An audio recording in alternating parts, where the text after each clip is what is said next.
Good afternoon, early evening, everybody. Very welcome to you all to this session. I know it's been a long day. It's been a long conference already. You've probably been zipping all over the place. So thank you for finding your way here.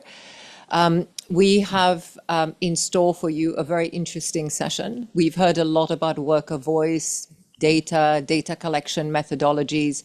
What we're interested in exploring today is how to put data to work for workers and how to achieve outcomes. We hope to do that through a showcase of, firstly, a documentary, which has been produced by the Thomson Reuters Foundation. I think sometimes when we talk about data, we tend to forget about who's behind the data point. So this really sets the scene for our conversation, and it focuses on an aspect of the supply chain in Bangladesh. And it really brings to the fore the situation faced by workers today and many of the pressures that they face.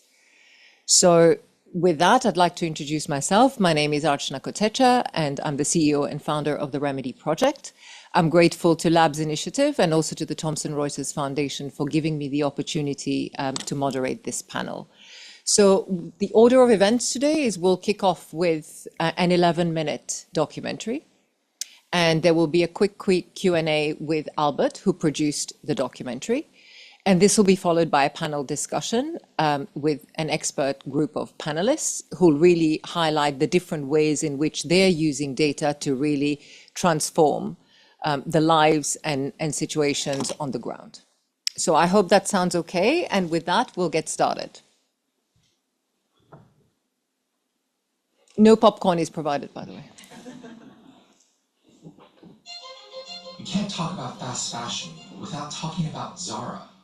The world's most successful clothing brand pioneered the mass-producing, quick turnaround production model that's brought in $136 billion last year and turned its founder into one of the world's richest men. Lately, Zara's parent company Inditex has been talking a lot about making fast fashion not faster, but better for workers and the planet. You read it in earnings reports. Whether it's creating a marketplace for pre-owned clothes or cutting down on water consumption of the supply chain, you hear it from the chairwoman herself too. Somos responsables ante una sociedad en la que debemos, pero sobre todo queremos generar un impacto positivo. But our reporting found that their business tactics paint a different picture. We've spent the last 6 months sifting through thousands of pages of supply chain data. It shows a major shift towards shipping by air in the last few years, a dirtier and more expensive alternative to sea shipping. Air shipping isn't just bad for the environment. Through dozens of interviews with factory owners and workers, and current and former Inditex employees, we found that air shipping adds huge costs to the production process, costs that are sometimes placed on factory owners if they don't meet strict deadlines, costs that compound what's already a pressure cooker environment for garment workers. It means faster fashion and higher profits, and there's no signs of this slowing down anytime soon.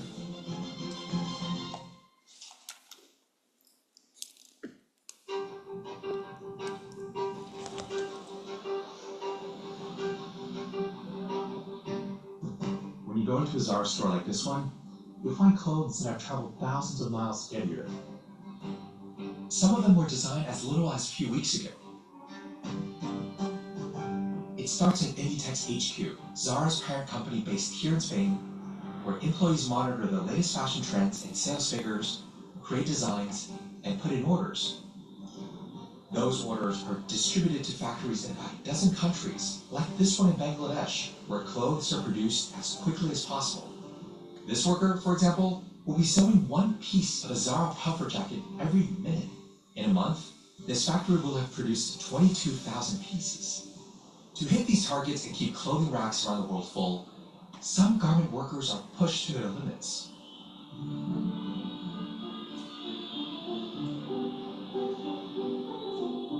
Okay, so it's 8 p.m. We've been waiting for about 2 hours now. We're supposed to be meeting with Polly, a garment worker on the outskirts of Dhaka, but she's running late. Without notice, she was told to work overtime tonight. Polly is afraid she'll lose her job if she spoke to us, so we concealed her identity. Today, she's worked a total of 11 hours, but will only get paid for 8. It happens a lot. Sometimes she's told to come in on her only day off of the week. Overtime আমি আমাদের তো এমনিই করাই আমাদেরকে প্রতিদিনই overtime করাই কিন্তু ওভারটাইমের টাকা তো আমাদেরকে দেয় না Polly earns around $125 per month as a seamstress for a company called Nipa Group. A single mother of 3, she also takes side jobs to keep the family afloat. ছুটির দিন হলে আমি সেলাই মেশিনে কাজ করি মাঝে কাজ করি আর কি ব্লাউজ কি বাসায় একসাথে কিনবো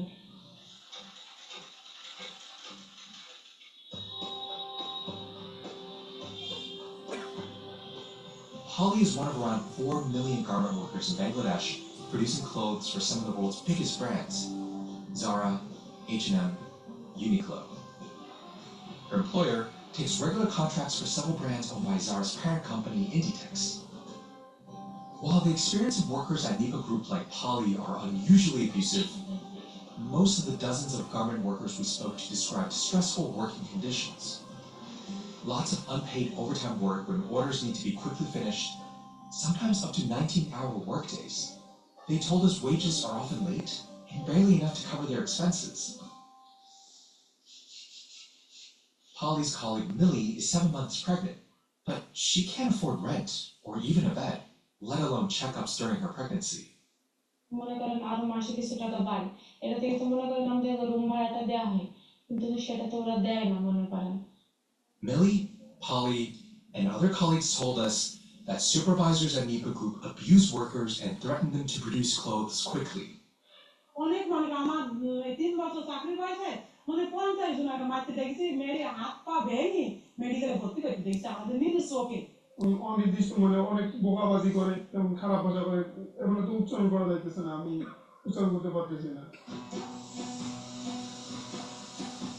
In 50 years, Bangladesh has built its garment industry into the backbone of the global clothing business. It's attracted the attention of largely European and American brands while growing its own economy in the process. Bangladesh is now the world's second biggest clothing exporter after China, making up 10% of the country's GDP. Over half of garment workers are women, many who move to cities from poor rural parts of the country. They definitely had a dream before coming to this job. They thought that it will give them economic freedom, but that's not the reality. The workers in here are getting rock bottom wages. Over the years, they've tried to unionize, form walkouts, and stage protests, which sometimes turn deadly.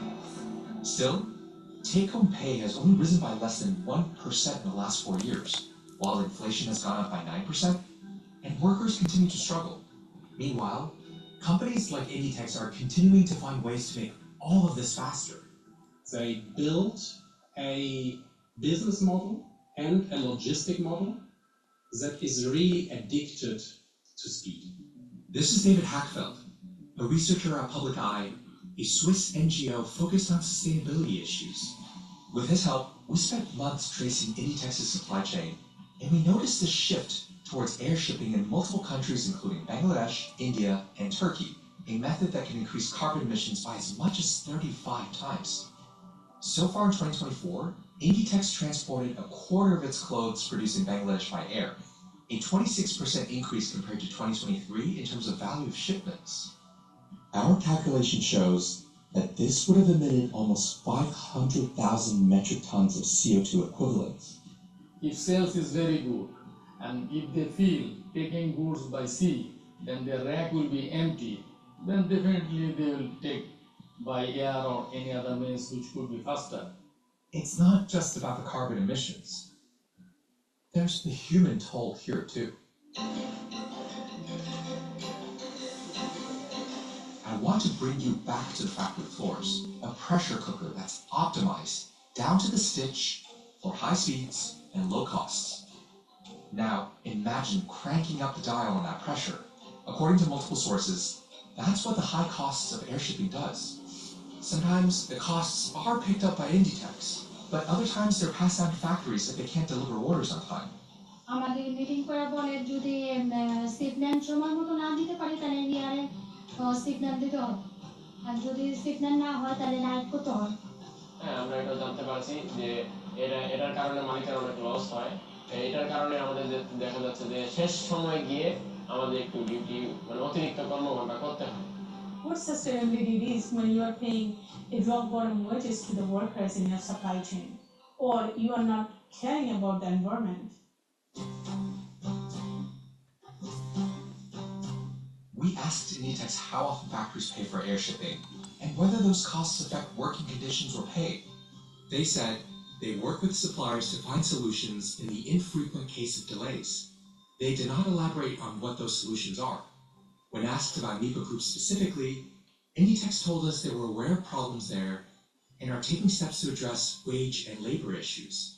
They said that orders could continue from non-compliant factories like NEPA Group if the factory agrees to an improvement plan. But when we were in Bangladesh at the end of September, the issues remained. Workers at NEPA Group told us the factory often used low profits as an excuse for not paying them overtime.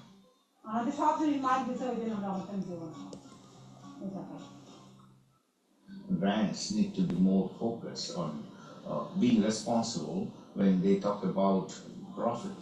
Whether in terms of pricing, they're also giving enough space to take care of people and the planet.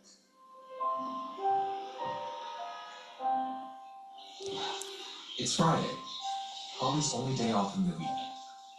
But she's getting ready to go to work this morning.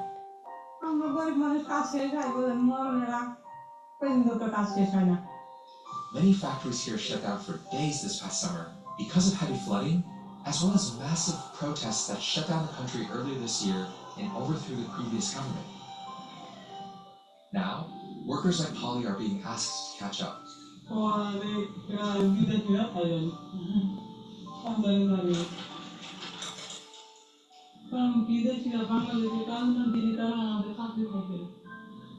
For millions of workers like Polly, the fast fashion industry is a shot at a better life, just not at the pace that brands and consumers wanted and at the price they're willing to pay for it.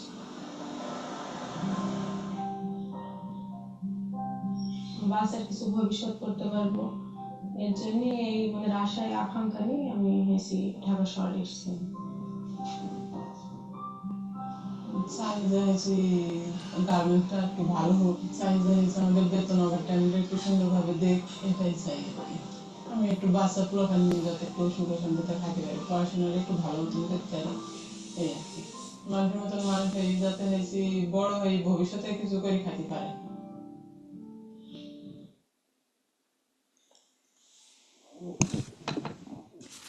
Thank you. And I'd like to ask Albert to join me in a conversation about filming of this video in particular. This is the second time that I've watched this.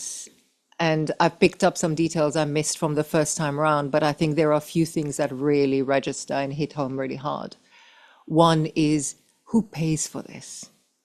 Why do we never hear in consumer markets any conversations around things are more expensive? When the production cost rises, the toll on the environment and on workers. But more importantly, everyone's gathering data. Everyone's gathering data. This is discoverable. These risks are well documented and well known. And Inditex is not a company that is short of cash. So when you think about these risks that are so well documented and so well laid out, and corrective action plans are in force while business continues and it's business as usual, who is holding people accountable for what happens to workers and whether the corrective action plan is being served or not? So with that, Albert, I'd be really curious to know, what was this process like for you? Yeah, I mean, first of all, thanks to everybody for coming to this session and joining us to watch this documentary and for the conversation. This documentary took almost a year to make, and it was a very long process. It started with speaking to researchers and understanding this peculiarity that was happening with some fashion companies, some of the biggest in the world, in fact, that they were shipping clothes with airplanes from production countries like Bangladesh to warehouses and stores and Europe and beyond. And if you know anything about air shipping, airplanes are used to ship really expensive items and really fragile or perishable items like fruit and vegetables or iPhones. Fast fashion is neither very perishable nor expensive. It's actually really, really cheap. So there was this contradiction at play there. And we understood that there was this dynamic where, because the brands were very powerful and these factories and workers depended on their business for their livelihoods, there was a dynamic where sometimes brands like Inditex would pay for the air shipping because their objective was to get clothes into stores at any cost. But oftentimes, the factories had to pay if they were delayed. So we understood from previous research that factories were paying for it, but we wanted to understand the knock-on effects. If the factories were going to pay for it, then who's going to pay the factories? Will that affect workers, and how? And so that's where we began sort of this months-long research into who are the suppliers of brands like Inditex, who worked at these factories, and what the conditions were like. We spoke to a few dozen workers at half a dozen factories and understood that there was this issue where the cost of air shipping and producing fast fashion was being passed on in the supply chain down to the workers, where they weren't being paid overtime wages. They were being told to work faster and harder at little to no extra compensation. And our goal from the beginning was to talk to the workers, to sort of spotlight, their lives and the issues that they face, and to put human faces on this issue and try to bring about impact through that. Thanks, Albert. And I think for me, one of the things that really hit home hard was this sort of being boxed in a situation where you can't quit your job because of the economic condition, and because what else is there? How do you feed a family, and how do you survive economically? And by the same token, not being able to voice out what the issues are. What for you was the most surprising or difficult thing that you encountered during the production process? Yeah, I mean, there were many surprises and many difficulties. There was a lot of blood, sweat, and tears. And I think a few difficulties really stand out to me. The first one is just the opaqueness of giant corporations and brands, and how hard it is just to understand what's happening within. I mean, they publish annual reports. There's a lot of information out there about what they say, but there's also a lot of things about what they don't say. And so, for example, when it came to getting the trade data, we had to actually go through a private database in order to get import and export information to understand just how much they were producing, how these things were being shipped, because a company like Inditex doesn't say how much that they're shipping by air. Sourcing was extremely difficult within the company. Most employees and former employees had signed NDAs. They would not talk to journalists or filmmakers, and it took a lot of time and effort in order to reach a couple of people who were willing to speak about their experiences at Inditex and understand just sort of the strategy that was coming from the top down throughout the company and to suppliers and workers. The final thing I would say is, as you could tell from the documentary, getting to speak to workers was really, really hard. I mean, you pointed it out that these workers really depend on these jobs in order to make a living, and they were working extra hours already. So they would be doing 12-hour shifts. And we as a crew, when we were on the ground in Dhaka, we really had to work around their schedules. So in the film, when we filmed with Polly, I think I mentioned it was about 8 p.m. and she had finished her shift, but then she was getting delayed getting home to work. So by the time she got home, we were ready. We, sat down with her. We asked questions. We filmed until about 12:30, 1 a.m. in the morning, and then we went back, got about 3 hours of sleep, and then left again the next morning around 4 a.m. to get to their places and talk to them again before they went to work. So we really, built our schedules around theirs, respecting and acknowledging, obviously, the work and the risk that they take in order to speak to journalists, and then try to tell their stories in the best way possible and do it justice. What feedback did you get from the workers, if any, once the film was published? Yeah, the workers had very good feedback for the film, and I'm happy to say that their lives were changed for the better because of the film. Polly, who is our main character in the documentary, she started receiving some of her back pay as soon as we left. So that was last September. And then by January of this year, she was receiving all of her full-time wages, including overtime pay. The other worker that you saw in the film, Millie, she had quit not long after to go back to her village outside Dhaka, where she gave birth to a healthy baby boy. And she's still trying to think whether or not she's going to sort of go back into the industry. Just imagine how many Parleys and Millies there are who have not had films made about them, and what their circumstances might be, and whether there would be any change spelt for them. And I think one of the underlying aspects of this movie is also the extreme burden of unpaid care work on women as well. So to do a whole day in a factory in such a punishing schedule, to go home, to be a single parent, and to have children to take care of and to feed, and to wake up the next day and do this over and over again. Something that is often lost in audits, it's lost in regulations, and it's not featured in HRDD either. So just a final quick question for you, Albert. What has the overall impact of the film been?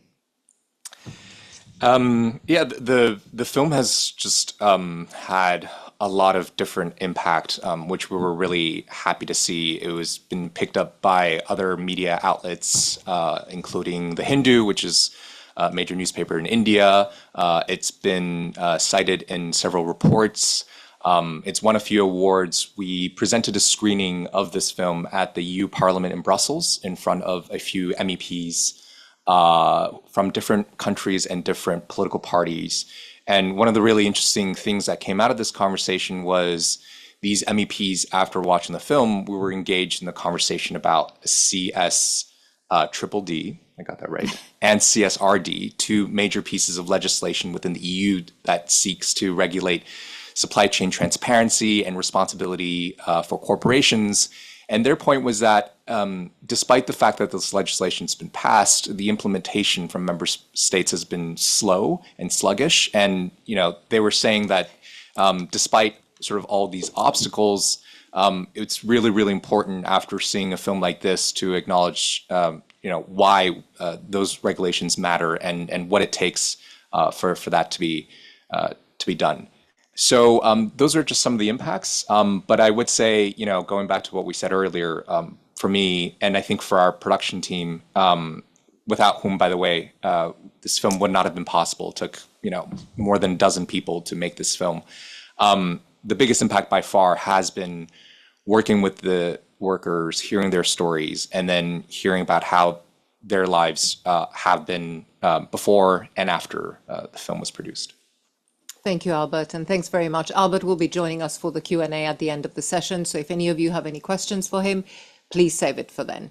But for now, continuing in this same vein, I'd really like to invite our panelists for today in order to have a really good discussion about what other transformative tools and methodologies are out there that are being used by our panelists in order to really make a change to the lives of workers in different countries across different sectors. So with that, I'd like to invite Hang Pan, who's the country manager of Life and Building Safety Labs Initiative in Vietnam, Mark Taylor, who's a senior director and strategy and global partnership with ITSRA Institute, Anitra Varia, who's a labor rights researcher with the Business and Human Rights Resource Center. And as if this panel wasn't formidable enough, we've also got somebody joining us online from India, and that's Amar Suratwala, who is an associate portfolio manager with Quantum Advisors in India. So welcome, everybody. And, I feel like the documentary really set the scene for a good conversation here. And Hang, maybe I'd like to start with you. Could you talk to me a little bit about the work you do at Labs Initiative and the tools and methodologies that you use in order to identify issues and also, more importantly, to respond to those issues? Yeah, thanks. Oops. So thank you so much for having me, and hi everyone. So I'm Hang Phan. I'm based in Ho Chi Minh, and I'm very glad to have a conversation today with you. So before that, I would like to share a little bit about the lab initiative. So we are the industry-driven and multi-stakeholder program. So brand, public sector, and civil society to aiming to prevent the fire, structure, and safety risks in the apparel, footwear, and accessory, and also the home textile factory in Vietnam, India, Indonesia, and Cambodia. So from the 2019 in Vietnam, we have on board the 270 factory, and also reach out then I could say in half of the million worker in Vietnam. So don't forget that Vietnam is the second. I know that in the video also say Bangladesh is the second largest export in the apparel and footwear, but Vietnam and Bangladesh is surpassed. So there are 3 million workers in Vietnam and Vietnam. So I say lab cover 1 in 6. So 1 every 6 worker is work under the last lab cover factory. So yeah, for the tool and the approach, the methods for the lab. So we are working on the assessment. So on the lab factories joining the programs, we go through the lab assessment and use the lab methodology and also the lab standards. We have the correction action plan. So all the factory have prepared and for the CAP, and we can check on that. So lab, oops, sorry. So give me a second. So that's also for the CAP, and after that we have the training. So the lab training will also go through all the factory, and beside of all the method like the assessment, training, we also have the National Stakeholder Committee. So we're working with the local to have the advice and also have the guidance for the lab to make sure that it's embedded in the country. So that is a couple of the what I would like to say about the lab methods and the approach. So you highlighted a number of approaches to this issue. Forgive me because I'm a born cynic, and I think I've been in this field for too long. Talk to me a little bit about how do you ensure that all these tools are very practical for the factories, but also that they're grounded in workers' needs? Yes, so yes, so when we have in the factory, so the factory will go to the assessment, and then we make sure that the factory have to follow the remission based on the CAP they are submit. Normally the factory will give back that, oh, that is cost very high and take a long time. We need to continue for production. We cannot meet the deadline, etc. But with the collaboration with the brand and the commitment from the brand, so that is very important in the program. So that make the factory commit and then the remission. So that's I would say the very key in the program like lab to successful in Vietnam and also the other country. Even we say the lab is a very expensive program, not easy for the factory because very high cost. Well, you can say like, well, the factory to join the lab, they have to fix all the like the sprinkler system, the acid door, etc. So that's a high cost, and then they are very like hesitate to do that. But I say very highlight that is committed from the brand to lead this. That's pretty good coverage if it's covers 1 out of 6 workers in Vietnam, when Vietnam is such a big market, as of now. Let me turn to you, Mark. So, as an organization, ISRA Institute receives a significant amount of data from workers, and you work on actioning that feedback. And I was curious to know a little bit about your approach. Why is it effective, and how does that lead to change for workers? Thank you, and it's a pleasure to be here on this panel. So the organization that I'm with is ISRA Institute, and worker voice really underpins much of the work that we're doing across Southeast Asia and South Asia. So I think, as you can see in the slide behind me, I think maybe a good place to start is most people think about worker voice just within the workplace, at the facility, at the site. In the reality, there's a number of different ways that worker engagement and worker voice can take place beforehand. So through partnerships that ITSR has with other civil society organizations, the work that our team does, this could include in the origin countries of foreign migrant workers when they're still job seekers before they're actually migrating. You have opportunities to have worker voice channels and engaging directly at the village level.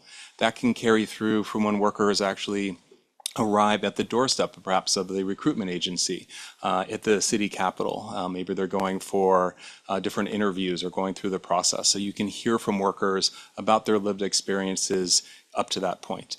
Afterwards, it even can continue to when they're arriving at their destination. So for foreign migrant workers, that could include going overseas. It could be a national setting. And then you're still able to hear from workers if there's trusted different channels available, including to their full time that they're working till they go home. So in many cases, you can have a full end-to-end system being able to hear the realities and experience of workers. And that's important because, you're able to pick up on not only just risks, but also a lot of the realities that workers are facing through the recruitment process, in the workplace conditions, but also external as well too. And so to do this, we found, one of the approach to, to have a lot of success and to make sure it's inclusive, to make sure that it's impactful, is to ensure that the channels and the ways that you're reaching out to workers is ones that people are comfortable with, they have trust, so that's both high tech and low tech. We hear a lot of conversations around worker voice, just sending out polls or other mechanisms where there isn't that direct engagement. And so trust is going to be absolutely critical across all of this work.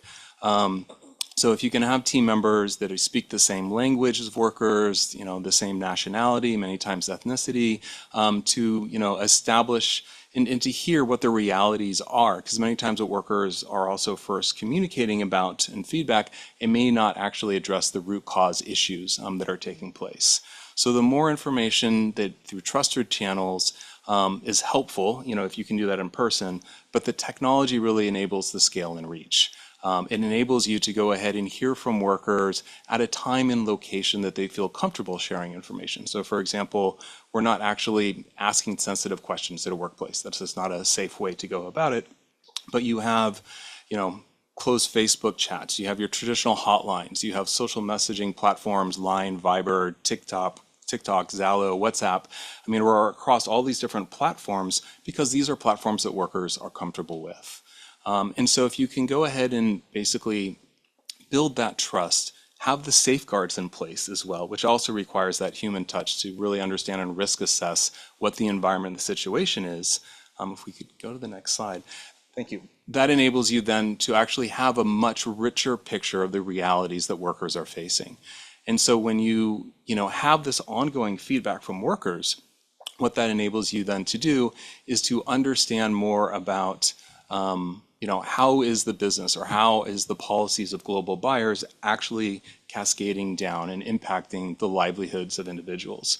And so through a lot of the different, through different data analysis, we have examples up here where you can just aggregate and understand not only the nature of the different issues that workers are reporting. So we have 82 plus subcategories of labor issues, but you can start looking at things about how well the employer, is responding to different feedback from workers, or you can be helping make sure that there are safeguards so this information is getting to the employer in a way that workers feel comfortable with, that maybe not having them to go directly themselves.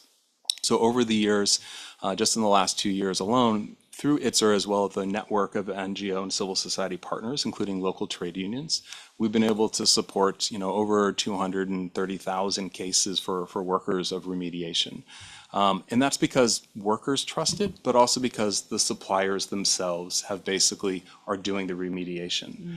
And then there's all sorts of different analytics and ways we can look at, is there continuous improvement happening? Which areas need greater focus because, we're not getting the timeliness or the quality of the remediations by certain categories. We can see if different nationality or gender or other aspects of the demographics of the workforce aren't getting touched upon.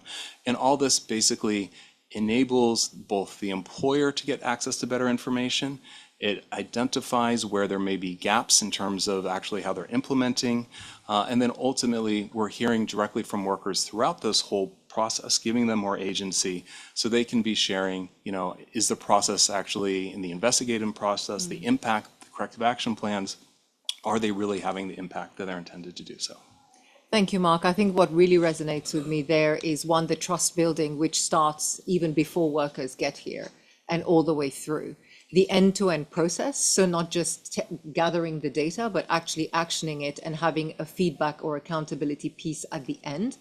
And understanding, over the years, I've read research reports that you guys put out where you analyze the data and disaggregate it so that you really can look at trends and what is trending in terms of remediation, etc. How many workers, what sorts of issues are arising amongst these communities.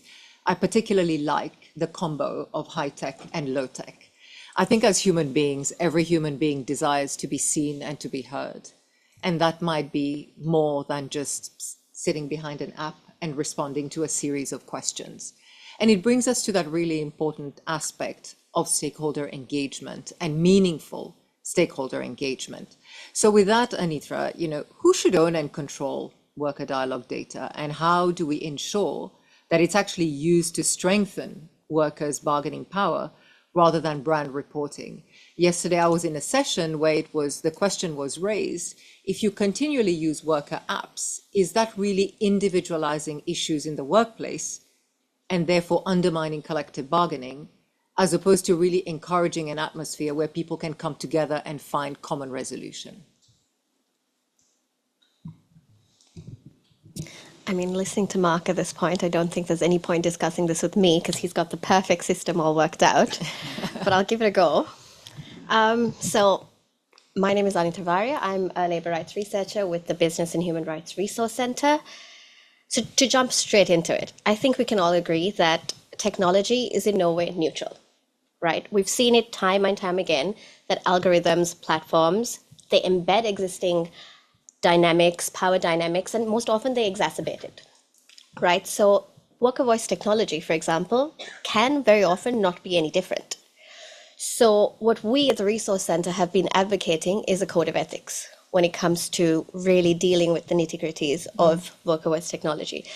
So just to ground this in a little bit of numbers and facts. So earlier this year, in July of this year, the Resource Center produced a report called The Missing Thread, where we looked at 65 of the biggest fashion companies in the world by capital market share.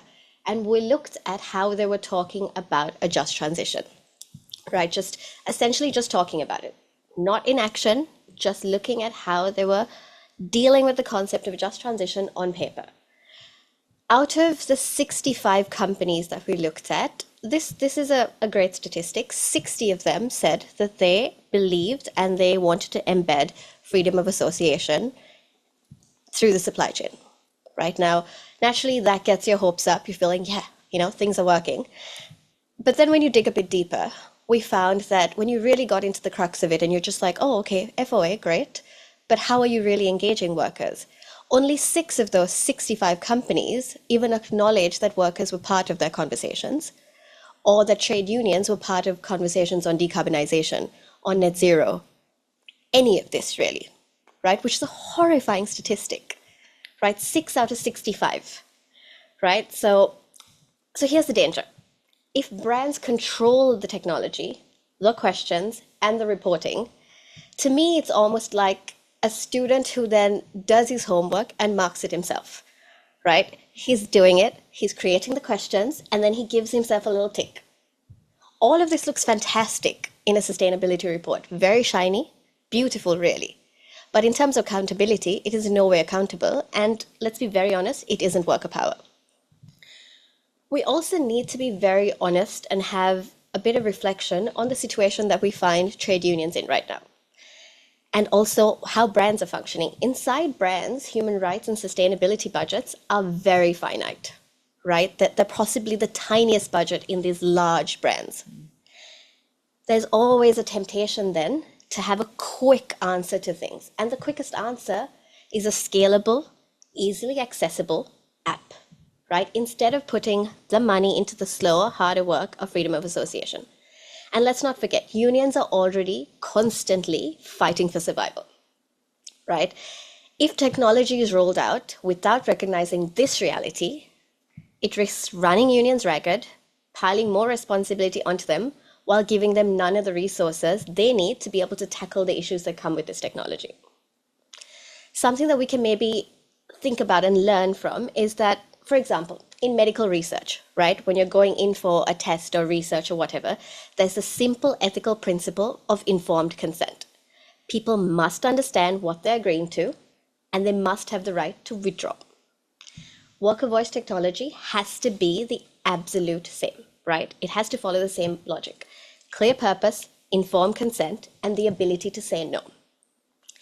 And when we at the Resource Center talk about expansive conversation, we're very clear. This is not a one-off discussion between suppliers and brands. It has to always be rooted locally in the language workers speak, with unions, community groups, and it has to help set the guardrails from within, right? Workers and unions are the experts. They will tell us the guardrails that they require to make this technology accessible and safe, right? Otherwise, it's ethics written from the top down, but not ethics that's actually built from within, right? So that's exactly why we at the Resource Center keep pushing for a code of ethics when it comes to worker voice technology. We're not saying that this technology has to be stopped and we can't work with it. We are in no way against advancement, right? But we think that this cannot be a shortcut. It has to be part of the solution, but it is in no way the entire solution, right? It has to enshrine the right to say no. It has to bring all actors into the conversation. It has to make one thing absolutely clear. Worker voice technology can never and should never replace freedom of association and the ability of unions to protect and work with communities. So, yes. Absolutely. And I think, one of the really important messages here is that it is part of the solution. The solution doesn't need to be linear or singular, but rather it is part of the toolbox that we're working with. And it's really important that, particularly, I think, it's not just businesses that control the environment of freedom of association, but also policymakers. And sometimes when there are headwinds coming from policymakers or the landscape is not friendly to freedom of association, it is really up to businesses to get creative in the way that they can promote social dialogue in the workplace. There is no blueprint for this. There is no blueprint. It is about grounding conversations in the lived realities of people and in dialogue. As Mark says, high tech, low tech. We need both. And so with that, another set of stakeholders who are often visible in our circles, but actually very, very important, particularly for the leverage that they wield, are investors. And investors are also heavily reliant on these data sets that are generated, particularly around social issues. So Amar, I'd like to ask you to join us and to perhaps talk to us a little bit about how do you integrate social data into your stewardship practices to assess financial materiality, to manage risks within your investment portfolio, and particularly speak to some examples where social data has played a critical role in shaping your investment choices. Over to you, Amar.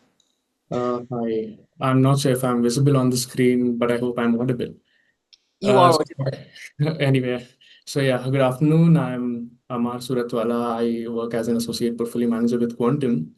Quantum now, it has been including non-conventional risk factors in its investment strategies since 1996. We initially started with governance, and over time, as ENS disclosures increased, we started incorporating them in all our investment strategies. And we were one of the first to launch an ESG-based fund in India. So that's some backdrop. And yeah, making this conversation a little candid, so Quantum understands that passing the onus to companies for their disclosures, for reporting the disclosures, is not the only thing. It's like not the Quantum way, because this whole process is very burdensome. Because even Quantum as a company, it has gone through its journey where it was the first one to make WDI disclosures from India, and it has gone through that journey where initially, like it was struggling to find the right data points, like right metrics to report, and over time, as it learned, it realized that So initially, when we started reporting, the first year our score was around 60 on WDI. But as we kind of picked up, we learned to benchmark, we learned from our past experiences, our score in the latest year was around 94. So the bottom line is that yes, it's a cumbersome process, and it has been a learning curve. So we empathize with companies when they report data. So, how does Quantum's disclose, like the framework of ESG assessments or sustainability assessments go on? Uh, so, just to emphasize that social is very much a critical factor. If a company has a major controversy or a major issue on the social side, we do not invest in such companies. We break our framework in two parts. One is disclosure based, where for more disclosures we positively score the company, and the other part is deduction based, where if the where the company is not managing its ESG risks appropriately, we penalize the company accordingly.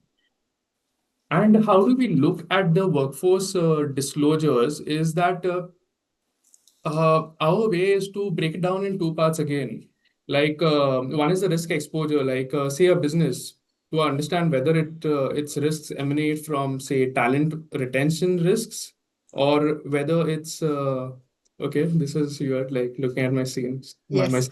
screen. Okay. Anyway, so yeah, so risk exposure is basically like understanding where the risk is emanating from, whether it's from talent retention or whether the company's operations are more labor intensive and it's mostly related to health and safety or labor management. So that goes the risk aspect. The risk management, we further break it down into three aspects: is how we understand strategically what the company is trying to do, whether it has whether the top management kind of, like for example, tries to include workforce inclusion targets in its executive pay determinations, or these kind of factors. And the second is policies and practices, where the practices should kind of complement the management's philosophy. Say like does it have like employee engagement sentiment surveys, or does it kind of take initiatives to develop its talent? And lastly, the most important one is performance. Performance is basically understanding the quantitative metrics, like say employee attrition, like gender disparity and gender pay disparity. All three things should be in line. Only then it kind of aligns and makes sense. But even after that, we do indulge in engagements with management and go for plant visits, and to kind of verify the claims they make in the ESG disclosures. So this last part is really important, where we kind of overcome this social greenwashing challenge. And besides that, reaching to the second point of your question, that is examples. So we have come across examples where, say, there was this Indian consumer retail chain, like it was a consumer apparel retail chain, a very large one. It was a very good investment opportunity, good financials, but we did not go ahead in making a like investing in that stock, because it had concerns very similar to the ones highlighted in the documentary earlier. There was this other company, textile company, only it's part of South India. So things looked good on the E and G part, but on the social side, we realized this one practice it was doing. So it was into textile manufacturing. So during cotton harvesting, so usually they require very delicate hands to pluck the cotton balls, what they call. And for that aspect, they were hiring adolescent girls in the like like under 18, like around 14 to 18, and then they were obviously at like really low wages, and they were even retaining a significant chunk of their wages, and they would only leave that as like I mean give that retained amount after after a certain amount of years, when the girl is at a marriageable age. And the company was claiming that it on papers it was claiming that it has like really good development initiatives. They had a website full of pictures and all, but actually when we reached out to the company and did our external research and reached out to their plant, we did not find the practices were sufficient enough, and like the the laborers were really happy with how the work environment was. So, with that said, yeah, the garment industry does have its own challenges. There are examples across other industries, but the interest of time, I would Yeah. just limit myself to this end. Thank you, Amar, for making my job easier rather than interrupting you. I think there are a couple of things in what you shared that are really interesting. One is the verification of disclosures by investors. I think it's very easy to put out statements, and it's quite another thing when an investor comes knocking on your door to check whether things are in order or not, but also the power of being able to withhold investment should the social metrics not stack up. It's really important, and I know that there has been a huge battering and shredding of the ESG movement recently. But while world leaders stand divided over whether we should care for our people and our planet, it's absolutely critical that people with the money, our investors, continue to care about this issue. So thanks for that sharing, Amar. Hank, talk to me a little bit about some examples of successful collaboration between Labs Initiative and businesses, and perhaps giving some concrete examples of these collaborations and why do they work? Yeah, as I just said earlier, for the strong engagement by the brand, because we still in the relationship between like brand give an order, then factory do it, and they have the money and do the other remediation, and they will listen to brand. So that is, until now, it still work, and that's why we want to sweep in the other way. So where the factory owner, they will take responsibility, take ownership, and do it. But till now, and we hope in future to move to the next step. So also for the local stakeholder engagement. So in Vietnam, we have worked very strong relationship with the local government, like the Ministry of the Construction and also the other associations. So we try to support the factory. When we working with the factory or the worker, we don't try to use the fancy work. Just make it easy, like how we can support you, how they can save money, how the worker can be better. So that's we try to be like not like duplicate all the work on the audits. So because the factory, they spend a lot of time to do on the audits, many audits per year though they have to done. So that is something we work on the local and to try to combine. And if they have done the audit with the lab, they can be okay, skip this and that and this. So that is how. And also we focus on the worker voice. So lab had the channel like the lab helpline. So all the worker after they have the lab training, they understand about the issue, they understand about the race, and they can bring to lab. And we first encourage the worker to work with the local team, with the factory team, and then if they are not solve the issue, they can bring to the lab, and then we can involve. So that is one of the case. So yeah, there's one more point, and yeah, I will please. it.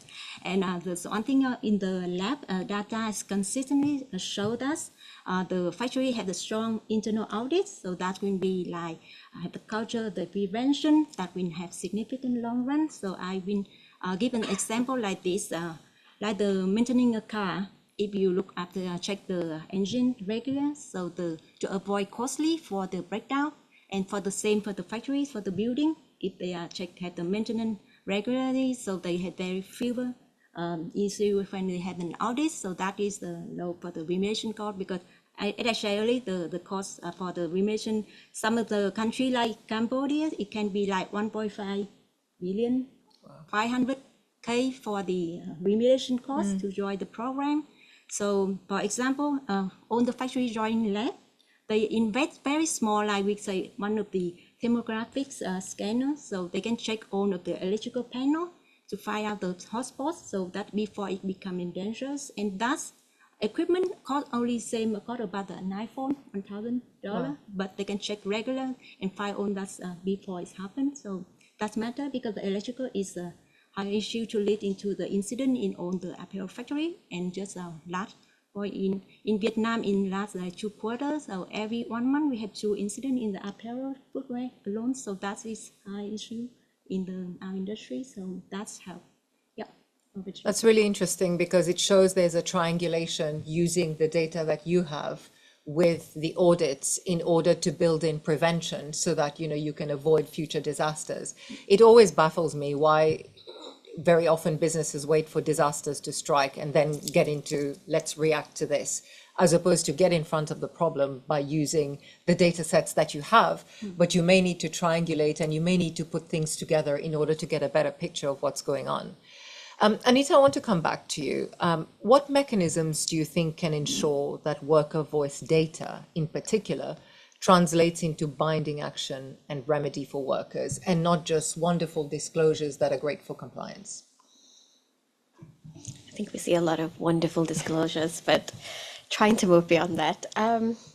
Just sort of staying with the triangulation aspect. As researchers, I think we're all obsessed with triangulating our data, right? We don't want to get it wrong, so we triangulate, we look for third, fourth, 100th different source. So, because no one single data point is going to tell us the entire story. So at the Resource Center, just to give you a quick example, about a year and a half ago, we did research on the situation on the ground in Myanmar in terms of the garment supply chain. When we spoke to brands, they told us, well, you know, the situation's pretty bad. We can't have brand representatives on the ground anymore. So we use worker voice technology entirely. That is our interaction with workers.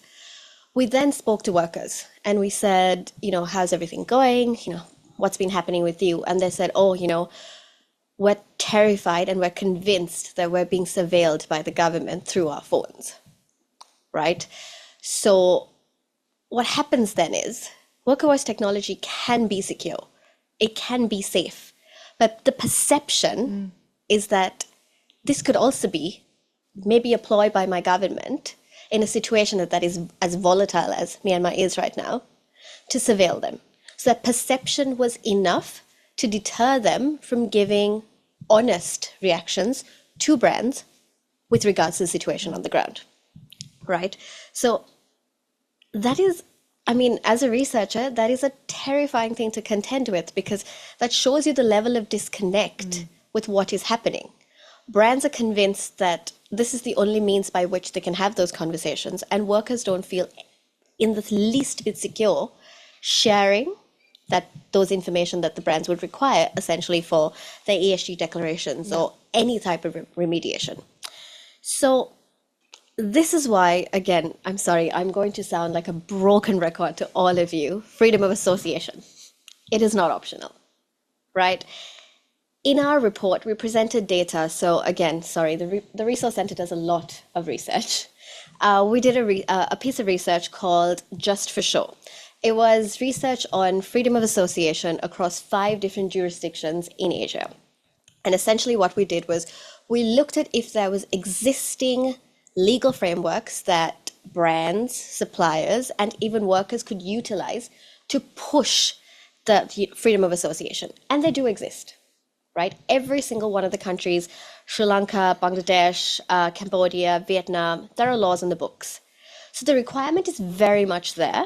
The problem is not a lack of law, it is a lack of enforcement, right? So freedom of association is possible, it is a legal requirement, but it's not being adhered to or upheld in practice. As researchers, when we triangulate this data, we don't compare sources. We look for contradictions, right? We look for silence and for what's missing. Worker dialogue technology has to be approached exactly the same way. You have to look between the lines for what isn't there. If the data is treated in isolation, it can mislead. If it is part of the triangulation with union testimony, grievance mechanisms, lived experience, that is when it is useful. Coming back to what I said previously as well, it is only part of the picture. It can never be the entire picture. So worker voice technology with union testimony, worker testimony, all of this coming together creates, I won't say perfect system, but we're getting somewhere, right? Because trust doesn't in any way, I don't think any of us are gaining our trust, even on a dating app. No one builds trust on the app, right? You meet, you have a conversation at the very least on the phone, and then you're just like, oh, he isn't a serial killer, right? So trust comes through relationships. Worker technology is only a means to an end. The end for workers, in my opinion, is collective bargaining agreements. It's legally binding agreements that workers can utilize, they can feel, and they know exists for their benefit, right? So here's the truth. This technology simply hasn't, from what I have seen, hasn't been researched to the extent that we should. We don't know the impacts of organizing, how safe workers feel using it, whether it's meaningfully contributing to the remedy, right? There isn't enough independent research. And that's not to say that we aren't trying, but there isn't, naturally, we all know this, there isn't the level of funding that we need to actually put all of this down on paper and understand the realities of all of this. So much so this year and for the foreseeable future, right? Until we ask workers, and I for one want to ask workers and unions themselves what they think and test whether this technology matches their lived realities, right? We cannot assume this is a solution. That is not something that can be done by brands or by suppliers. It has to be a collective conversation. Yeah. So yes, worker voice technology is useful. We are in no way refuting that. So essentially what we're saying is that monitoring the effectiveness as well from an independent standpoint is really critical. Because I think, like you say, there are so many mechanisms out there and tools that are actually divorced from the lived realities of people. And, one of the things that I've observed certainly in the work that we do with businesses is very often it's quite amazing how there are audit reports and then there are grievance records, but they're never put together to see what are they telling you or what are they not telling you that they should be telling you. And again, similarly, this data set is also one that is a data set, but needs to be contextualized within a much broader set of data.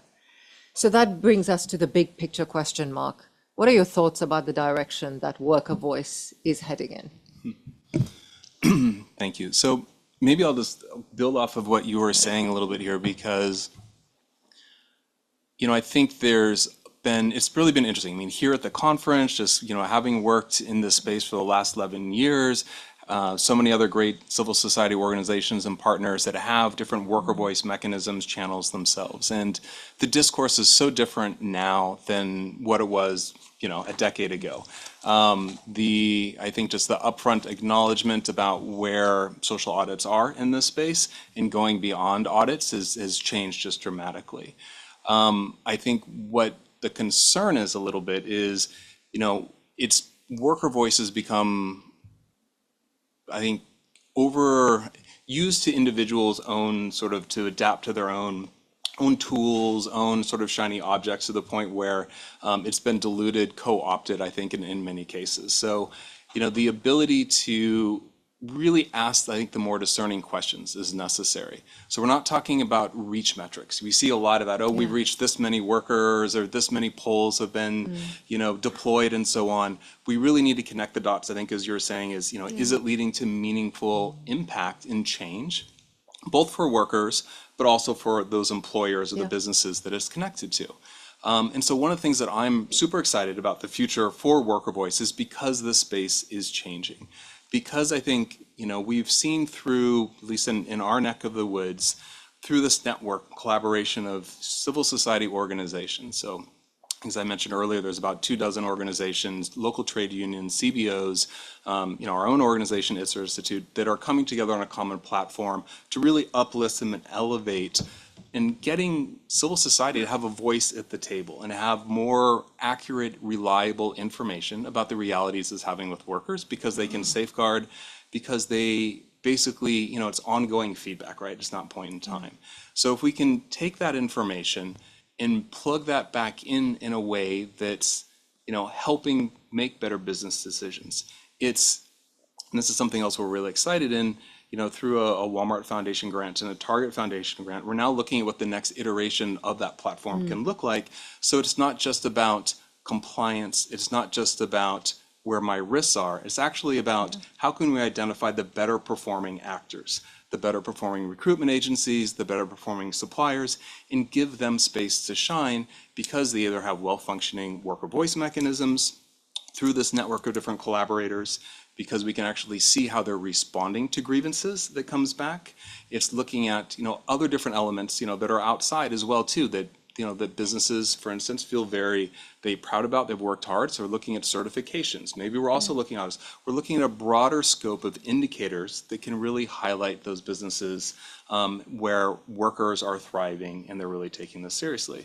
And so I think that's a little bit of a mentality shift, but it addresses the big questions I think that we've had up to this point is, are things scalable? Can you go ahead and operate within a sort of a perceived fragmented situation with civil society, and it can all come together? I really like that because actually it shows an evolution in thinking and mindset that is moving with the times. I think very often when you invest in technology, there is this real tendency to say, we put a lot of money into this, so we got to stick with this, whether it works or not. So I really like that continuous engagement. And also it seems to me that the net is being, and the network is much broader than it was. I think one of the things that's really missing from a lot of these tools and methodologies that are out there is a more holistic use of indicators. So not just to be fixated on forced labor indicators, but to look at decent work indicators, to look at business model indicators, so that you're really rounding off the picture and that you're capturing the landscape. Because exploitation doesn't happen in one place or in another. It's the product of a system, and it's the product of an entire supply chain. And I think sometimes in the way we frame our reactions and in the way we capture data, we do miss a lot of that. So Amar, the closing question for the panel goes to you, and please keep it brief so we can open up for some Q&A as well. From an investor's perspective, I'm sure that you observe that there are data gaps, and some of which are quite significant, and that do affect the ability to make an investment analysis that is sound. What are some of those significant data gaps that you see, and how can those gaps be improved? The data gaps what we usually see are largely related to companies. Disclosure framework in India is still evolving. Like that's the case with a lot of emerging market economies of late. So that's pertaining to the ESG disclosures. And the first thing what I would like to highlight is materiality. So companies, they usually make their own claims about what is material and what's not material. So probably some global standardized framework for materiality would be helpful, which could probably be inculcated in the regulations itself. If a service-oriented company is emphasizing too much on health and safety targets, that's not a very relevant risk metric. Reporting boundaries, that's another important thing. We usually just look at the ESG metrics, but the key aspect is reporting boundary. How much, are they providing data for the consolidated entity or just some standalone set of entities? Because that also poses a big challenge for us in an emerging market like India. So last month we met a real estate company which wanted to raise some green finance, and it exhibited really good health and safety metrics. Health and safety is a key risk for a real estate company. And then we just asked, like, how much part of the company does this cover? And it was like, yeah, 90% of our operations are outsourced, and that's not featured in the data. So that was like a red flag right away. And the next aspect I would like to touch on is assurance. Right now, we do have assurance for some data points and only for the big entities. But I think that is a wrong approach. We should kind of make the assurance a more risk-based approach based on businesses, and it shouldn't just cover the large companies, because we come across a lot of companies where they have not, say, a ground-based logistics company has not reported any health safety metrics again. So, and if we look at the peers data, everyone is like has some of the other incident rates or fatalities. It's not necessary that there'll be fatalities, but it's at least not zero. So it makes us question the credibility of the data. And since the disclosure framework is still evolving, so there are a lot of reporting inconsistencies on a YOY basis, and that makes that time series analysis a little difficult. Say they expanded the reporting boundary all of a sudden, and we don't have a clue as in why the data point has changed so much. So how do we overcome those challenges is what we previously mentioned, like first is say plant visits, We interact with managements, we reach out to them, we pester them like, okay, well, why does this data point look so anomalous? Then we are a part of various industry groups. We try to get more insights from them. And we also use third-party sources to refine our assessments. And the most key aspect is peer analysis. Peer analysis helps us not just benchmark the strong practices, but also helps us in understanding if there are any, say, skewness of data somewhere, and like some helps us in the data quality checks. Lastly, in case, I mean, like regulatory framework enhancement is something what could help probably stronger compliance, which could promote transparency and build that investors' confidence. Assurance, as I previously mentioned, can Yeah. be made more mandatory and expanded.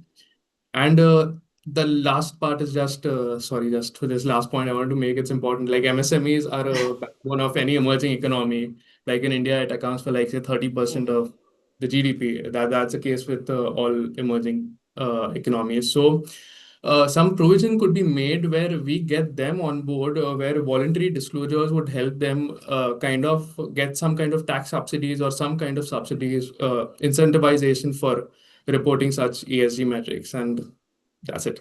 Thank you. Thanks, Summer. I think there are two very important points here. One is the materiality point, which really struck with me because actually, externally, you do rely on companies setting out their own materiality assessment, which is based on their understanding and their assessment of risk, right? And very often there isn't a triangulation of that. And then the second part of what you said that I found quite interesting is about SMEs.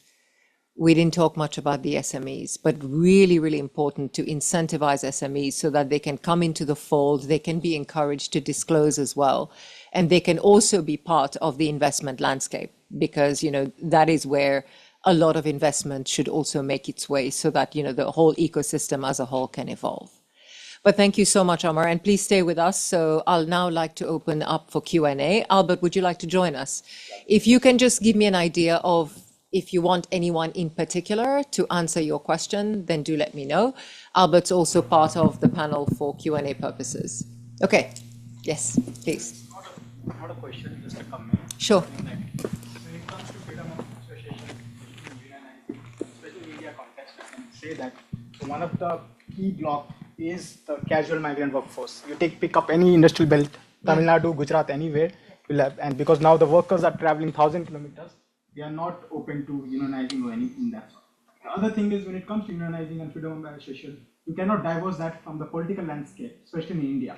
So if you go to the, take the Bharatiya Mazdoor Sangh or the left parties or the centrist party, everyone, all the trade unions are affiliated with some political party, right? So what happens is that most of these posts are...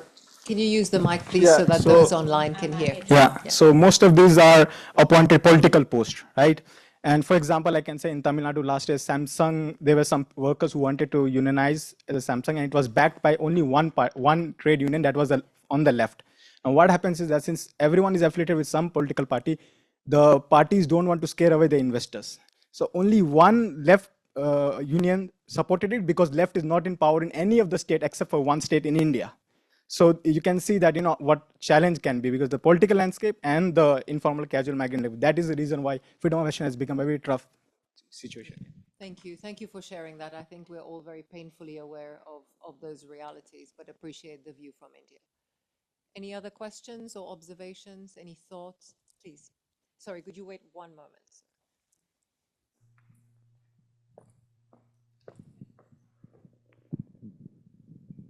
My name's Alex Kaufman. I'm an independent consultant.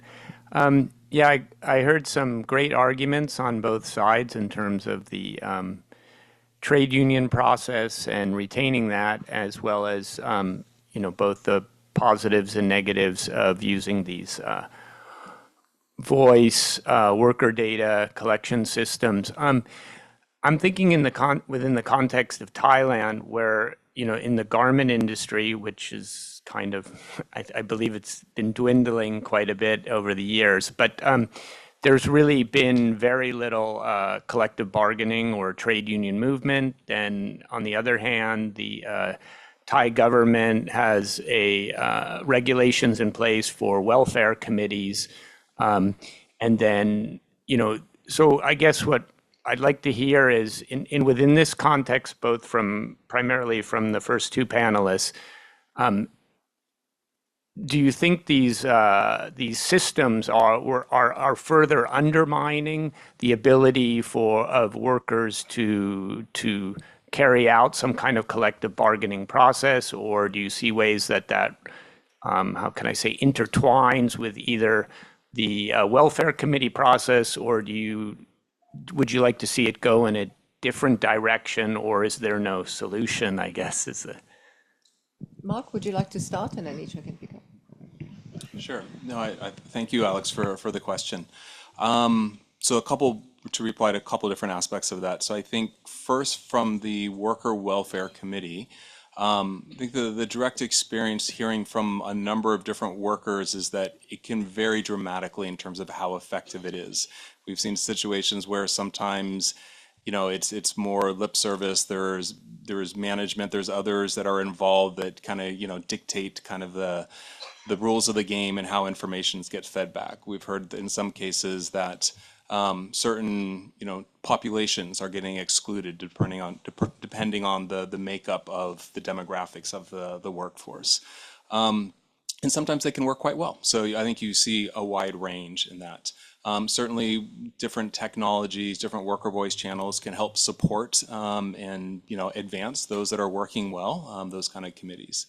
From the perspective of trade unions, representation, collective bargaining, I think the reality across so many countries in Southeast Asia and in the region more broadly is that it's not where we want it to be. I think there's a lot of foreign workers that are not able to unionize, or when on paper they may have a channel. The reality is maybe the unions are just focusing on more national workers, and so that's not at this time a real an effective approach for many of those workers.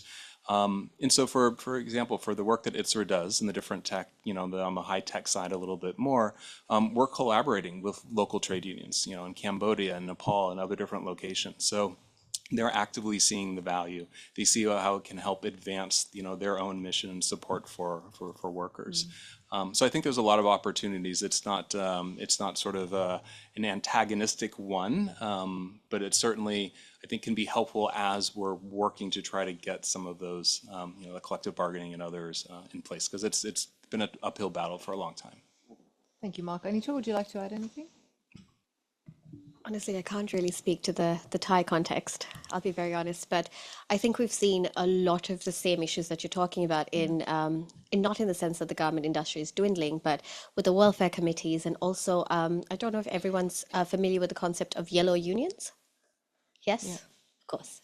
Right. So we've seen a fair bit of this in the context of Bangladesh and countries like that as well, where brands and suppliers will institute unions or welfare committees, or committees of some sort to take the place of a legitimate union.